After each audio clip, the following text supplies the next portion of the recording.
Welcome top news today. To hear Donald Trump talk, you'd think Barack Obama was the president who stole Christmas.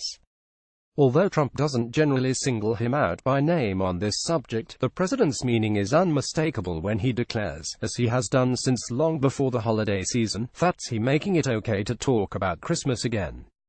Obama, it would seem, did not. But that's not what the record shows.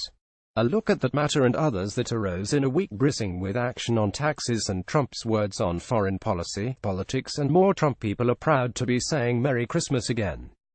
I am proud to have led the charge against the assault of our cherished and beautiful phrase. Merry Christmas, a tweet Christmas Eve?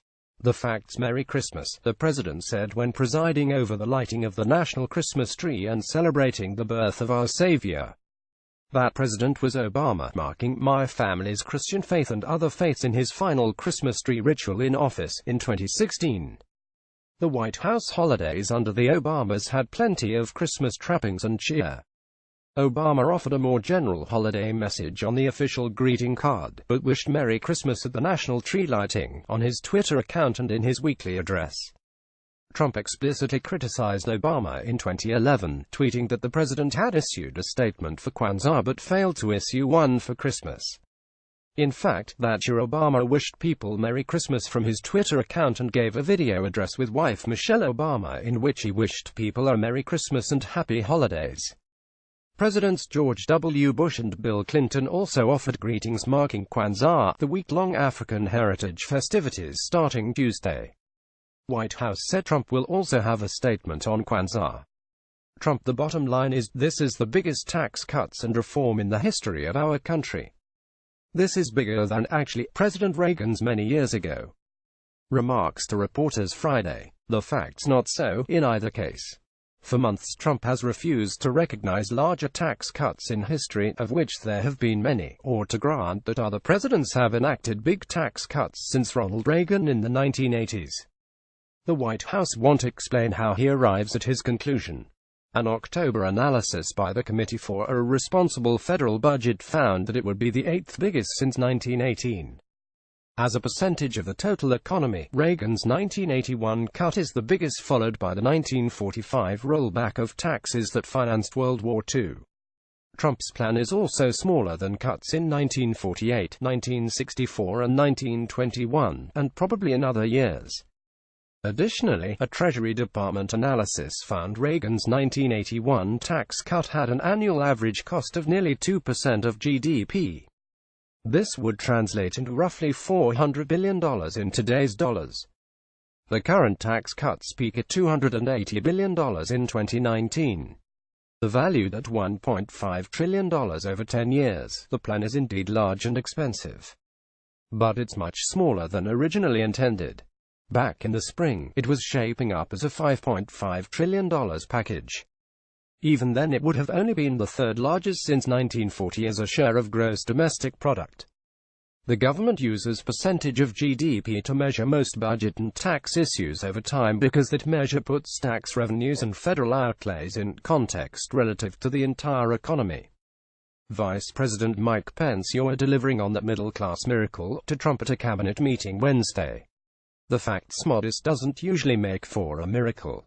Pence's praise to the boss reflects Trump's assertion that it's a tax bill for the middle class, as he often put it, but average people are not the prime beneficiaries of the tax cuts. Aside from businesses, rich people get the most. The nonpartisan Tax Policy Center estimates the biggest benefit of the new law will go to households making $308,000 to $733,000. Households making over the should get a tax cut worth 3.4% of their after-tax income. For the richest 0.1% making over $3.4 million, the tax cut should be worth 2.7% of their after-tax income. For middle-income earners, 1.6%, the center estimates. Moreover, only high-income people would get a meaningful tax cut after 2025, when nearly all of the plan's individual income tax provisions are due to expire. Republicans argue that the middle class will also see benefits from the business tax cuts, in the form of more jobs and higher wages. Democratic Sen. Chuck Schumer: the bill increases taxes on lots of middle-class people. According to the Tax Policy Center, the top 1% of earners in our country gets 83% of the benefits, remarks Tuesday.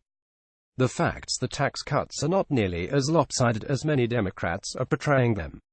Almost all of the middle class would initially pay less in taxes. For the next 8 years, the vast majority of middle-class taxpayers, those earning between $49,000 and $86,000, will receive a tax cut, albeit a small one. In 2018, 9/10 of the middle class will get a cut, according to the Tax Policy Center. In 2025, 87% will. The tax cut won't be very big, just $930 next year for the middle one-fifth of taxpayers, the center's analysis concludes. For those paid twice a month, that's about $40 a paycheck.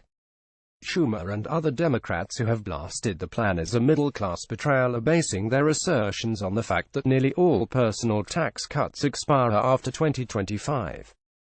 That would result in a slight tax increase for about 2/3 of the middle class by 2027. The top 1% would still get a cut that year. Only in 2027 do the wealthiest taxpayers get 83% of the benefit, as Schumer says. In 2018, roughly 21% of the tax cuts benefits go to the richest 1%, a much smaller figure, though still a disproportionate share. Just 11% will go to the middle one-fifth. Rep. Nancy Pelosi, House Democratic leader: 86 million middle-class families get a tax hike, tweet Wednesday. The facts: SHE's ignoring all the middle-class tax cuts before 2027. That year, taxes will be slightly higher for the middle class unless the cuts are extended. Trump on his tax legislation: Obamacare has been repealed in this bill, remarks Wednesday. The facts at HASNT. The tax plan ends fines for people who don't carry health insurance. That's a major change, but far from the dismantling of the health law. Other marquee components of Barack Obama's law remain, such as the Medicaid expansion serving low-income adults, protections that shield people with pre-existing medical conditions from being denied coverage or charged higher premiums, income-based subsidies for consumers buying individual health insurance policies, the requirement that insurers cover essential health benefits, and the mandate that larger employers provide coverage to their workers or face fines. Also, the tax law doesn't repeal fines for uninsured individuals until the start of 2019, meaning the individual mandate is still in force for next year unless the administration acts to waive the penalties. Trump: when the individual mandate is being repealed, that means Obamacare is being repealed because they get the money from the individual mandate, remarks Wednesday. The facts: this is also wrong. The fines on people who don't carry health insurance only provide a small fraction of the financing for the program. Most of the money comes from higher taxes on upper-income people, cuts in Medicare payments to service providers, and other tax increases. The Congressional Budget Office estimated that fines from uninsured people would total $3 billion this year, while the government's cost for the coverage provided under the health law would total about $117 billion. Trump on his predecessors: they put American energy under lock and key, speech Monday. The facts: on the contrary, energy production was unleashed during Obama's presidency, largely because of advances in hydraulic fracturing that made it economical to tap vast reserves of natural gas. Oil production also greatly increased, reducing imports. Before the presidential election last year, the U.S. for the first time in decades was getting more energy domestically than it imports. The government estimated this year that the U.S. could switch from being a net importer of energy to being a net exporter as early as 2019, depending on what happens to oil prices, energy resources, and economic growth. Trump, a Republican, has rolled back some obstacles for the coal industry, which indeed complained of over-regulation by Obama, a Democrat. The coal's decline in recent years was driven mainly by competition from cheap natural gas. Despite his rhetoric about U.S. energy production, one of Trump's most consequential actions as president has been to open the U.S. to another source of foreign oil, with his approval of the Keystone XL pipeline from Canada. Obama's two-term predecessor, Republican George W. Bush, was no adversary of the energy industry. Neither president put energy under lock and key. Find app fact checks at http://sapnews.com. Target fact check. Associated Press writers Josh Boak and Ricardo Alanzar Zaldivar contributed to this report. Editor's note _a look at the veracity of claims by political figures.